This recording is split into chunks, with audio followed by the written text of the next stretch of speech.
So hello मेरे प्यारे साथियों, कैसे हैं आप सब। उम्मीद करते हैं आप लोग बहुत ही मस्त होंगे, स्वस्थ होंगे, अपनी पढ़ाई जबरदस्त तरीके से कर रहे होंगे। तो साथियों, आज की इस क्लास में हम डिस्कस करने वाले हैं क्लास 12 फिजिक्स का फर्स्ट यूनिट। स्टूडेंट का नाम है इलेक्ट्रोस्टैटिक्स।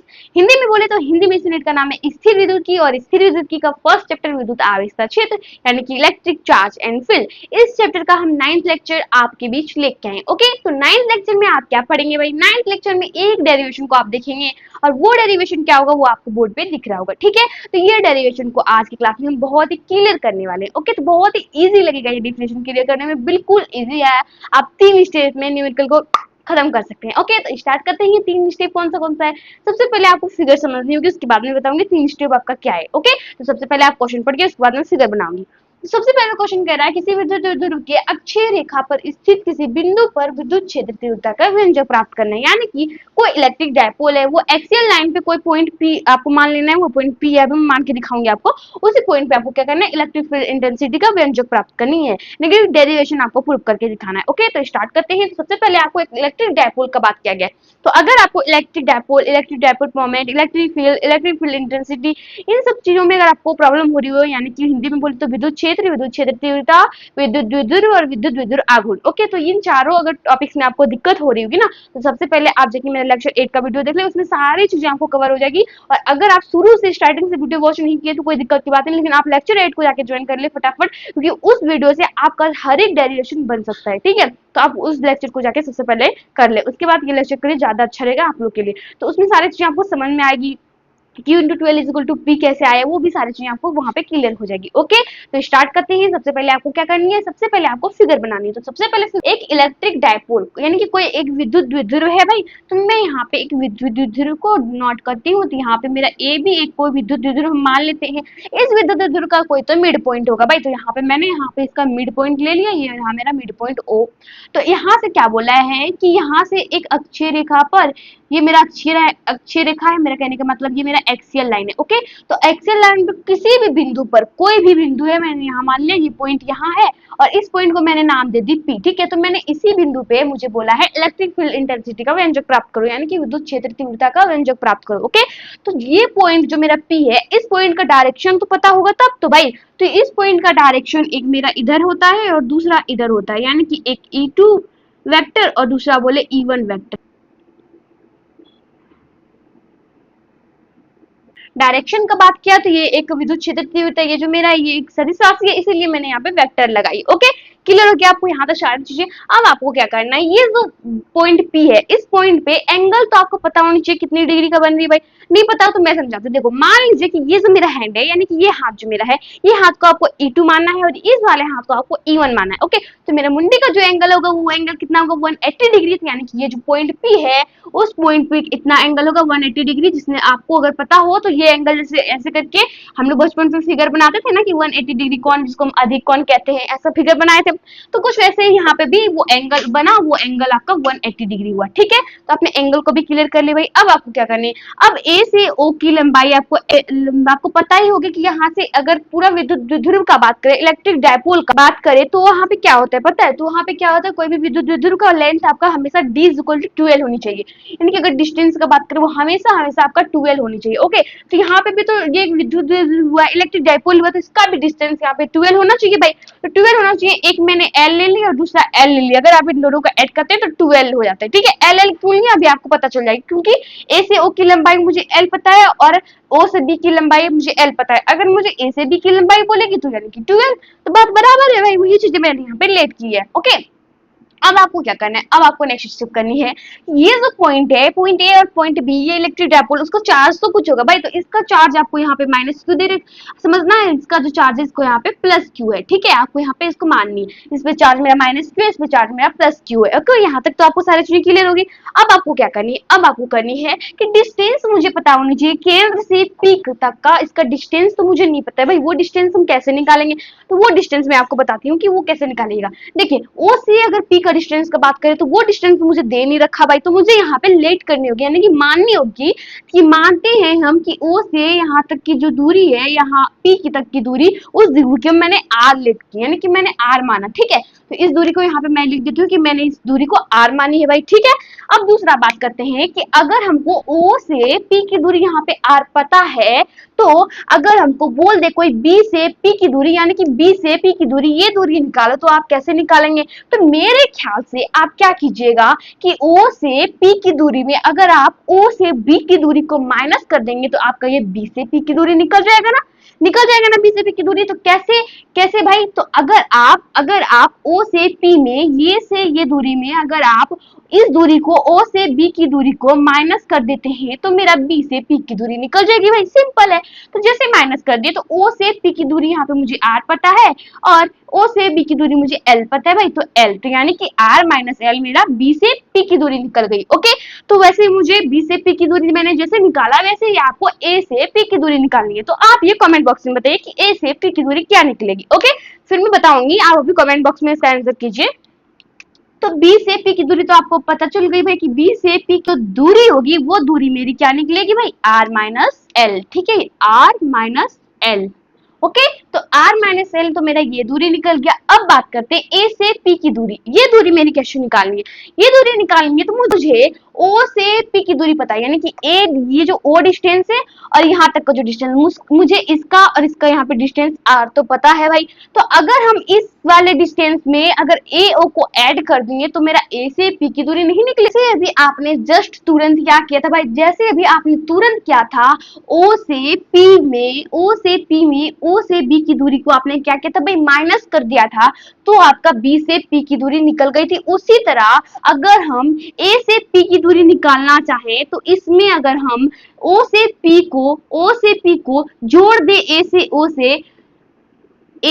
O तक, तो क्या ये मेरा A से P की दूरी निकल जाएगी ना? निकल जाएगी। कैसे भाई? A से P मेरा OP पता है, O से P का डिस्टेंस R दे रखा है भाई, प्लस और A से O का डिस्टेंस मुझे L दे रखी है, तो मैंने यहाँ पे L कर दी, सिंपल निकल गया आपका A से P की दूरी L, ठीक है, यानी कि R प्लस L आपका निकल के आ गया। आपने क्या किया भाई? सीधा O से P में A से O को ऐड कर दिया, अब आपका निकल गया A से P का डिस्टेंस। ओके, तो अब आपको यहाँ पे इसका भी डिस्टेंस लिख लेना है। तो अपने सारे डिस्टेंस को बहुत ही इजी तरीके से निकाल लिया। ओके, यहाँ तक कि कोई दिक्कत यहाँ तक नहीं होनी चाहिए कोई भी डिस्टेंस निकालने में। तो आपका ये फिगर बन के अब रेडी हो गया, फिगर में कोई भी कमी नहीं है। ओके, R प्लस L, तो आपको सारी चीजें दिख रही होगी। आपने क्या किया? एक इलेक्ट्रिक डायपोल को लेट किया, इसके केंद्र से इसके केंद्र ये मिड पॉइंट रहा, उसके केंद्र से ये R डिस्टेंस पर एक बिंदु P है, यानी पॉइंट P है, उसी पॉइंट P पे हमको क्या करना है? इलेक्ट्रिक फील्ड इंटेंसिटी का व्यंजक प्राप्त करना है। मैंने जस्ट वैसे ही फिगर बना दी भाई, और ये जो मुझे O से P की दूरी जो है मैंने लेट की थी, तो उसके हिसाब से मैंने सारे दूरी को निकाल के रख दिया भाई, ठीक है। तो आपका ये जो फिगर है पूरा कंप्लीट बन के अब रेडी हो गया। फिगर में अब कोई भी कमी नहीं है, तो आपको क्या करना है? बस अपना कॉपी में बड़ा बड़ा फिगर बनानी है। ओके, तो आपको कॉपी में बड़ा बड़ा फिगर बनाते चलना है और सारी चीजों को बड़ा बड़ा लिखते चलना है, ताकि एग्जामिनर अगर चश्मा भी ना लगा ना तो उसको दूर से दिख जाए कि बच्चा लिखा है भाई, एकदम साफ साफ दिखे। ओके, तो आपको अभी से प्रैक्टिस ऐसे रखनी है। तो अब आपने यहाँ तक कर लिया भाई। अब क्या करते हैं, बच्चों तो घसीट पसीट के बोला जाए, फिगर तो किसी तरह करके वो बना लेते हैं भाई। अब तो यहाँ उसका होता है हालत खराब कि मेरा कैसे होगा, कि लिखेंगे कैसे, स्टेप क्या होगा, बनेगा कैसे, तो वो मैं बहुत इजी करने वाली हूँ अभी, ठीक है। सबसे पहले आपको क्या करना है, जैसे आपने फिगर रेडी किया उसके जस्ट नीचे आपको यहाँ पे माना की लिखना है भाई। अब बोलेंगे माना की में ही तो माथा खराब होता है, उसमें नहीं करना है माना की, बहुत इजी है। आपने जो जो किया है इस फिगर में वही सारी चीजें आप लिख दें, वही आपका हो गया माना की, यानी कि जो चीजें आपने लेट की है, ठीक है। तो हम लिखते हैं, सबसे पहले मैंने यहाँ पे क्या लेट की है भाई? सबसे पहले की है कि माना की एक विद्युत ध्रुव ए बी है, मैंने इलेक्ट्रिक डायपोल को लेट किया ए और बी को, तो लिखते हैं यहाँ पे माना की एक विद्युत द्विध्रुव ए बी है जिसकी लंबाई 12 है। ये टोटल द्विध्रुव का बात करें तो L प्लस L दोनों को जोड़ देंगे, निकल जाएगा ये मेरा टोटल द्विध्रुव का लंबाई। तो इसका कितना है? L है। अगर आवेश का बात करें, आवेश माना कि एक विद्युत द्विध्रुव AB है जिसकी लंबाई 12 है, तथा आवेश लिखिए ज्यादा अच्छा रहेगा, तथा आवेश प्लस माइनस Q है, ठीक है, एक प्लस क्यू और एक माइनस क्यू, फिर माइनस क्यू या फिर प्लस क्यू, जो भी लिख सकते हैं आप, ठीक है। तो आपने यहाँ पे वो भी लिख दिया, चार्ज की यहाँ पे प्लस क्यू या फिर माइनस क्यू है, वही चीजें आपने लिखी। उसके बाद क्या करना है, इसके केंद्र से r दूरी पर एक बिंदु P स्थित है, इसके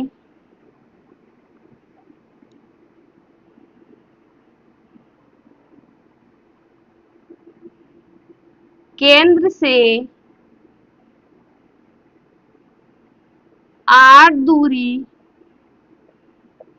पर एक बिंदु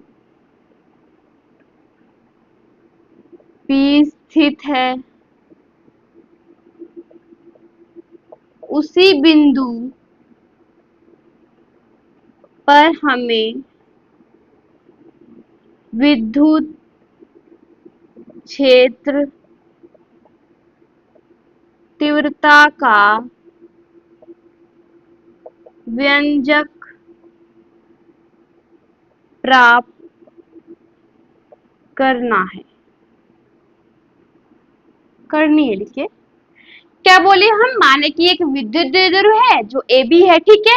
इसकी लेंथ क्या है भाई, इसकी लेंथ मुझे दे रखी है 12, 12 कोई भी इलेक्ट्रिक डायपोल का आपको पता होना चाहिए कि लेंथ 12 ही होती है हमेशा, ठीक है। तो यहाँ पे 12 आपने ले लिया। उसके बाद क्या क्या, इसका आवेश प्लस माइनस क्यू, ये भी मैंने लेट कर ली भाई। इसके केंद्र से r डिस्टेंस पर एक बिंदु P स्थित है, इसी पॉइंट पे हमको क्या करना है, इलेक्ट्रिक फील्ड इंटेंसिटी का व्यंजक प्राप्त करना है, ठीक है, यानी कि विद्युत क्षेत्र तीव्रता का व्यंजक प्राप्त करनी है, ठीक है। तो आपने ये सारी चीजें तो क्लियर कर ली भाई। अब वो 3 स्टेप क्या है भाई, तो आपका स्टेप 1 आ गया।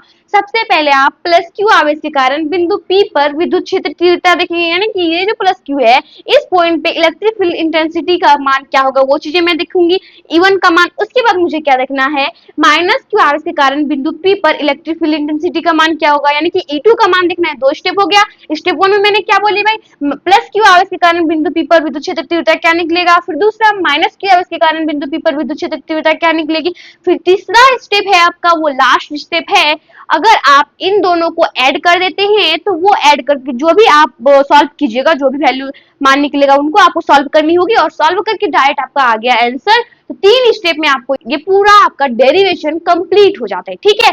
मात्र 3 स्टेप में। आपको तीसरा स्टेप में क्या करना है, परिमाणी विद्युत क्षेत्र तीव्रता निकालनी है। परिणामी विद्युत क्षेत्र तीव्रता यानी कि इस पॉइंट पे टोटल जो इलेक्ट्रिक फील्ड इंटेंसिटी होगा, यानी कि दोनों को अगर कुल जोड़ देते हैं तो जो भी मान निकलता है उसी चीज का आपको लास्टली डेरिवेशन प्रूव होकर निकल जाती है, ठीक है। तो जब मैं इस चीज को ऐड करूंगी ना, तब आपको वहां पे कुछ एलसीएम लेने का जरूरत पड़ेगा, कुछ कॉमन लेने की जरूरत पड़ेगी, तो ऐसा करके कुछ पड़ेगी। 3 स्टेप ही लगता है, ओके। तो स्टेप 3 में ही आप सारी चीजें क्लियर कर सकते हैं, ओके। तो स्टार्ट करते हैं। तो सबसे स्टेप 1 आपको क्या लिखना है, स्टेप 1 आपको लिखना है प्लस क्यू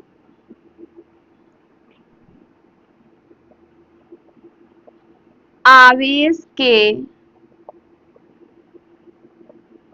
कारण बिंदु P पर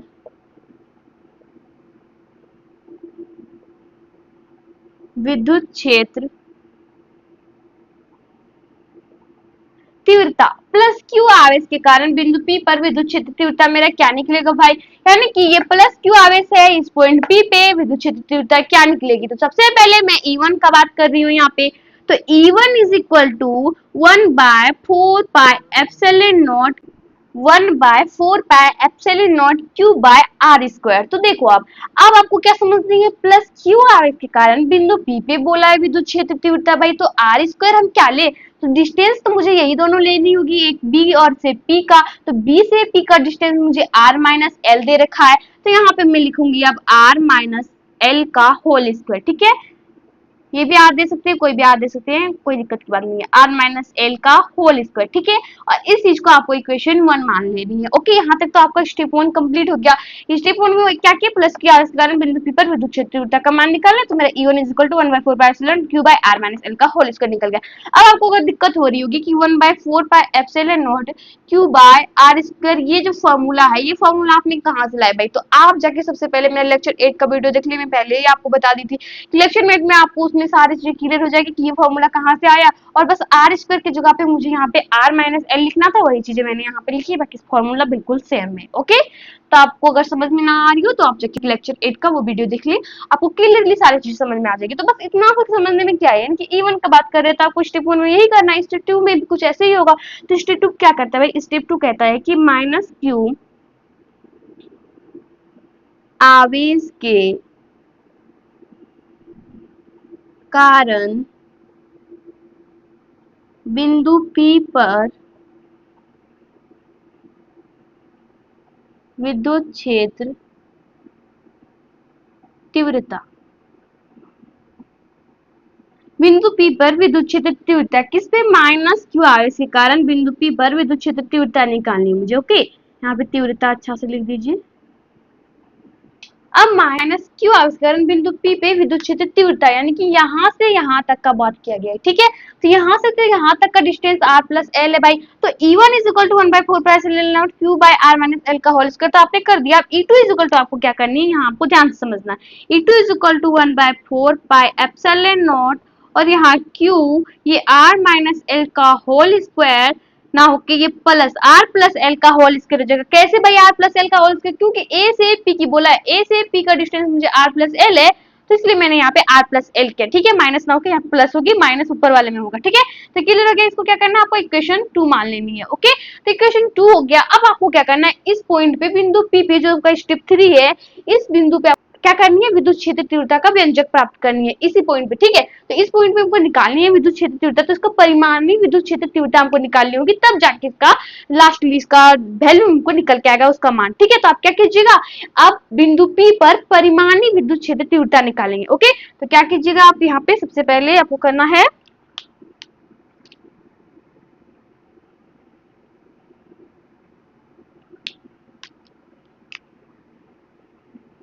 अब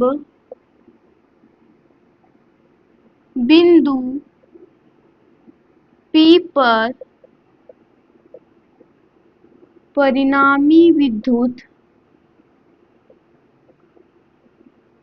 क्षेत्र तीव्रता, इस पॉइंट पे परिणामी विद्युत क्षेत्र तीव्रता क्या निकलेगा भाई, तो E axial is equal to E1 vector plus E2 vector. अच्छा ठीक है, मैं तो समझ गई E1 वेक्टर और E2 वेक्टर आपने इन दोनों को ऐड किया, बट ई एक्सियल भाई, ये ई एक्सियल आपको पता होनी चाहिए, ये जो अक्षीय रेखा है उसको इंग्लिश में एक्सियल लाइन बोलते हैं, इसलिए मैंने इसका फर्स्ट और सेकेंड वर्ड को लिए। ठीक है, यानी कि ई एक्सियल ए एक्स। ओके, और E1 vector plus E2 vector कर दिए। ओके, समझ में आ गया अब यहाँ तक आपको। अब इसके आगे आपको क्या करनी है, अब इसके आप आगे आपका अगला स्टेप होगा, और वो अगला स्टेप आपको बहुत सिंपल है, आपको समझनी है कि E1 और E2 जो वेक्टर है, इन दोनों के बीच मेरा एंगल 180 डिग्री है भाई।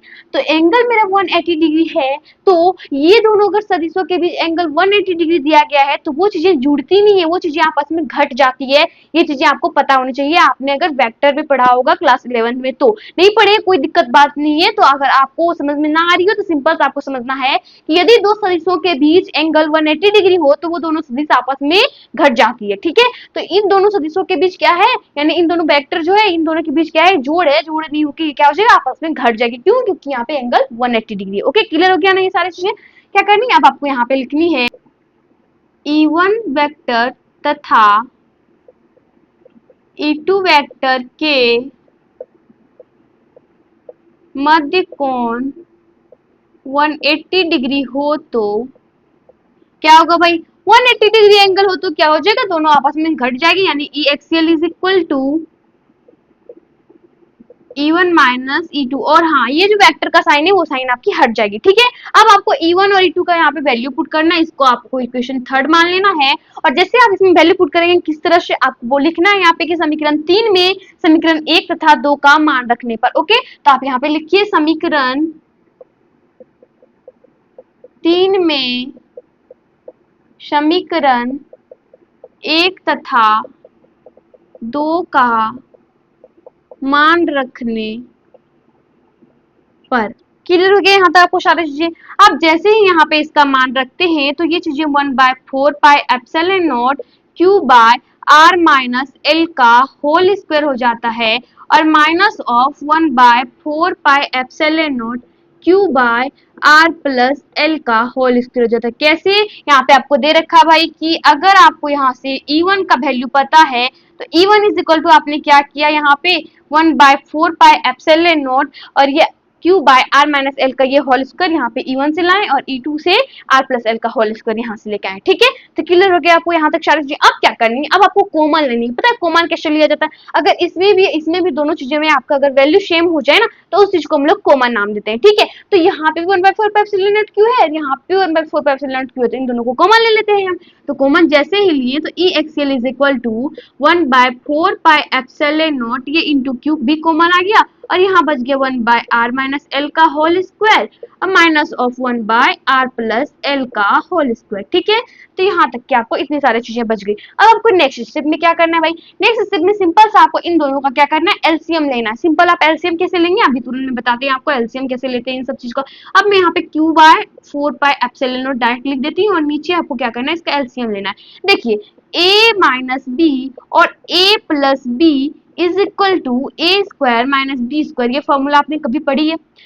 अगर जिनका मैथ होगा उनको तो मिल ही गया होगा, इतना देर तक 12th में इंटीग्रेशन डिफरेंशिएशन पढ़े होंगे, इससे पहले ही आपको मिल गई होगी कि ये सारे फॉर्मूला। ओके, जिनका मैथ है तो उनके लिए टेंशन नहीं है, जिनका बायो है वो 10th में पढ़े लिए होंगे और नहीं पढ़े होंगे तो कोई दिक्कत की बात नहीं। अभी समझ लीजिए कि a plus B A minus B फिर A minus B plus B इस तरह का integration A square minus B square होता है। ठीक है, तो यहाँ पे भी हमको a माइनस बी और ये a प्लस बी दिखा भाई, अभी स्क्वायर को आपको भूलना है। ठीक है, तो a माइनस बी और a प्लस बी तो यहाँ पे लिख देते हैं, A square minus B square तो यहाँ लिखते हैं भाई R square minus of L square. यहाँ ए बी की जगह पे मेरा आर और एल है। ठीक है, तो आर और एल की जगह पे जैसे ही यहाँ पे मैंने स्क्वायर कर दिया, अब इसके भी तो पावर पे स्क्वायर है तो इसके पावर पे मुझे अब इसका स्क्वायर लगाना है। देखिए देखिए स्क्वायर है ना, तो इसलिए मैंने यहाँ पे अब स्क्वायर लगा दी। अब आपको नेक्स्ट स्टेप क्या करनी है, नेक्स्ट स्टेप समझना है। एलसीएम लिए तो उसका भिन्न का घटाव करना होगा भाई, तो भिन्न का घटाव जैसे कि आप सीधा सीधा इसको इससे मल्टीप्लाई कर दीजिए और इससे मल्टीप्लाई कर दीजिए, यानी कि आर प्लस एल का ये होल स्क्वायर हो जाएगा और बीच में माइनस है और ये आपका आर माइनस एल का होल स्क्वायर हो जाएगी। ठीक है, आर माइनस एल का ये आपका होल स्क्वायर हो जाएगा। ओके, तो अब आपने क्या किया, सीधा इसको इससे मल्टीप्लाई कर दिया और इसको इससे मल्टीप्लाई कर दिया, ये चीजें यहाँ पे आपके आ गई। ओके, अगर आप चाहें तो इस तरह अगर सिंपल, ये समझना बहुत इजी है। मैं 2026 में भी पास आउट की ना 12th, मुझे ये सब क्वेश्चन रिवीजन करना पड़ता था तो मैं क्या करती डायरेक्ट इसको साथ इससे मल्टीप्लाई, डायरेक्ट इसके साथ इससे मल्टीप्लाई, इतना लिखेंगे इतना कटाएंगे तब तो अगर आप वो भी स्टेप करना चाहते हैं तो देखिए यहाँ पे जो आर स्क्वायर है माइनस एल स्क्वायर जो है इस पे आपका एक आर प्लस एल भी छुपा हुआ है, इसका स्क्वायर भी, और एक आर माइनस एल का भी होल स्क्वायर छुपा हुआ है। तो लेकिन यहाँ पे आर माइनस एल का होल स्क्वायर तो इसलिए कट जाएगा, बचा यहाँ आर प्लस एल का होल स्क्वायर तो इसलिए यहाँ पे आर प्लस एल का होल स्क्वायर आया। और दूसरा बात करें यहाँ पे अब आपका आ जाता है आर माइनस एल का होल स्क्वायर। ठीक है, तो यहाँ पे आर प्लस एल का होल स्क्वायर है तो आर प्लस एल का होल स्क्वायर जैसे ही कटाते तो ये चीजें कट जाती है, यहाँ पे आर माइनस एल का होल स्क्वायर बचता है इसलिए यहाँ पे आर माइनस एल का होल स्क्वायर लगा। ये भी चीजें आप यहाँ पे करके लिख सकते हैं और चाहे आप सीधा सीधा क्रॉस मल्टीप्लिकेशन कर दीजिए, इसका इससे इसका इसके, यानी कि आर माइनस एल का इसके साथ और आर प्लस एल का इसके साथ। ओके, क्लियर हो गया यहाँ तक? अब आपको क्या करना है, अब आपको नेक्स्ट स्टेप करनी है, आपको a प्लस बी का होल स्क्वायर पता होनी चाहिए और a माइनस बी का होल स्क्वायर पता होनी चाहिए। ये तो सबको पता है भाई, तो आप यहाँ पे लिखिए E XL is equal to Q by 4 pi epsilon naught, A plus B का होल स्क्वायर क्या हो जाएगा, A square plus B square plus of 2rl। ठीक है, 2rl हो गया आपका यहाँ तक। A square plus B square plus 2ab जैसे आपने किया, या फिर जिनको अगर ऐसा आदत हो A square plus 2ab plus B square तो ये भी कर सकते हैं। ओके, अब बात करें यहाँ पे माइनस का, अब माइनस है तो ब्रैकेट तो देना जरूरी है भाई। अब a माइनस बी का होल स्क्वायर जैसे ही आपको बोल दे तो a माइनस बी का होल स्क्वायर क्या हो जाएगा, A square plus of B square minus of 2rl। Okay, तो 2rl आपका ये यहाँ तक हो जाएगी। ओके, समझ में आ गया आपको ये सारी चीजें? अब आपको क्या करना है, नीचे जो चीजें हैं आपको नीचे जस्ट वही चीजें लिख देनी है, R square minus of L square का होल स्क्वायर। क्लियर हो गया यहाँ तक? अब सारी चीजें अब क्या करनी है, सिंपल देखना है आपको, जो जो कटेगा कटाना होगा। क्यों? क्योंकि यहाँ पे अगर माइनस जैसे सारी चीजों को मल्टीप्लाई कर देते हैं तो प्लस वाला माइनस हो जाएगा, अब माइनस वाला प्लस हो जाएगा, तो अब एक स्टेप मल्टीप्लाई करते हैं, तो E XL is equal to Q by 4 pi epsilon naught और यहाँ पे आपका क्या हो जाता है, R square plus of L square plus of 2rl और यहाँ माइनस बच जाता है, ये माइनस जैसे आप प्लस में मल्टीप्लाई कर देते हो तो माइनस आर स्क्वायर और यहाँ से यहाँ कर दे तो ये माइनस एल स्क्वायर, यानी कि माइनस से प्लस वाला को मल्टीप्लाई करते तो माइनस एल स्क्वायर और ये माइनस से माइनस को मल्टीप्लाई कर देते तो ये प्लस 2r प्लस होके 2RL हो जाती है। ठीक है, क्लियर हो गया यहाँ पे सारी चीजें। नीचे जो है वो वही बच जाती है R square plus of L square. Simple आपका नीचे जो है वही चीजें यहाँ पे मैंने लिख दी, माइनस है सॉरी, माइनस एल स्क्वायर क्या हो जाएगा, R square minus of L square. वही चीजें आपको यहाँ पे नोट कर देनी। अब देखना है आपको कटाना है।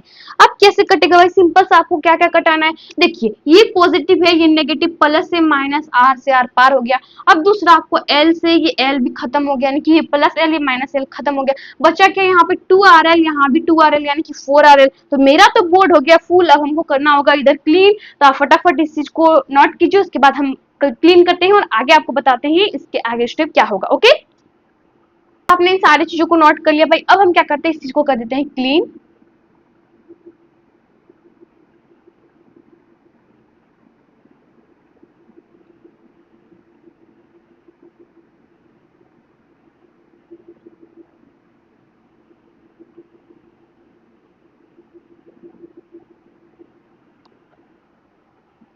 अब इसके अगला स्टेप हो जाएगा, देखिए Q by 4 pi epsilon naught 2RL, ये 2RL आपका क्या हो जाएगा 4RL हो जाएगा। सीधा सीधा आपको लिखना है E XL is equal to Q by 4 pi epsilon naught, यहाँ पे हो जाएगा आपका 4RL और नीचे क्या हो जाएगा R square minus of L square का होल स्क्वायर। इसको ब्रैकेट बंद कर दीजिए। ठीक है, तो अगर हम 4RL को ये 2R इंटू 2L कर दे तो क्या आपको कोई दिक्कत होगा? आप बोलेंगे कोई दिक्कत नहीं होगा, दोनों को मल्टीप्लाई करने पर मेरा 4RL ही आएगा, इसमें दिक्कत की क्या बात है भाई।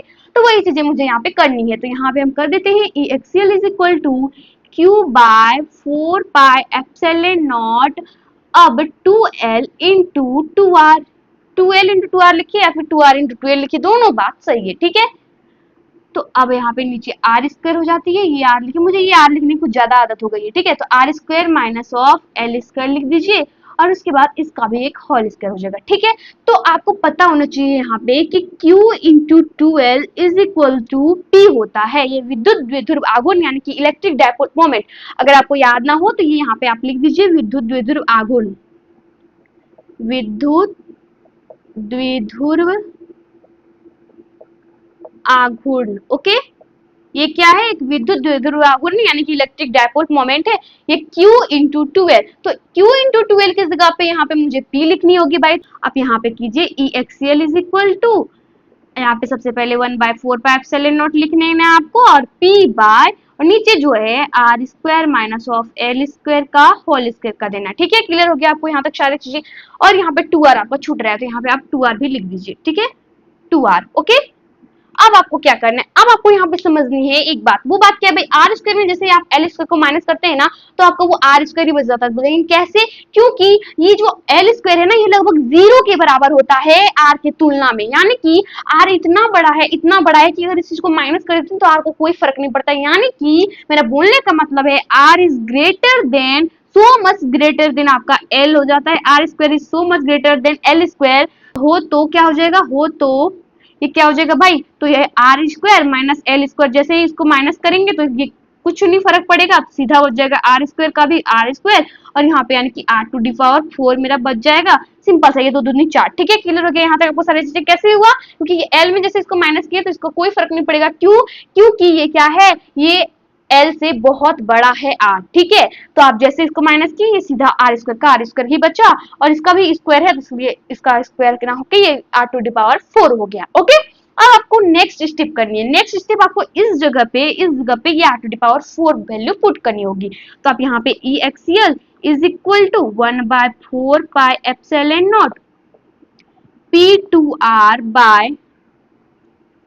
P2R by R to the power 4 जैसे करते हैं और ये आर से एक आर पार करते हैं तो आपका ये लास्टली क्या बच जाता है, 1/4 पाई एप्सिलॉन नॉट 2p/r³। ये P2 अच्छा नहीं लगता है इसलिए 2pr लिखिए, वो ज्यादा अच्छा लगेगा।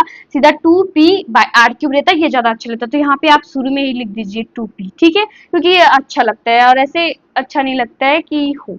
ओके, तो आप ऐसा लिख दीजिए तो ज्यादा अच्छा रहेगा।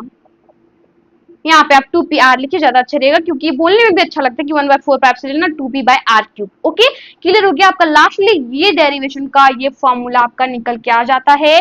तो आप इतने सारे स्टेप में और एक फिगर आपका छूटा तो उधर का आप करके यहाँ तक पूरा करके देते हैं, तब जाके एग्जामिनर आपको 3 मार्क्स देता है। ओके, तो आप यहाँ तक सारी चीजें नोट कर लीजिए और इस चीज को मुझे एक बॉक्स में घेर देना चाहिए। आपको भी अपना पेन से ऐसे ही एक बॉक्स बना देनी है, 1/4 पे एप्सिलॉन 2p/r³। कैसे आया आपको सारी चीजें पता चल गई होगी यहाँ से यहाँ तक। कहीं भी कोई दिक्कत हुआ होगा तो आप वो कमेंट बॉक्स में हमसे पूछ सकते हैं, तो मैं आपको वहां पे उसका रिप्लाई दे दूंगी। ओके, तो आज का क्लास कैसा लगा आप ये कमेंट बॉक्स में बताइए। मिलते हैं अगले क्लास में, तब तक के लिए बाय बाय, टेक केयर।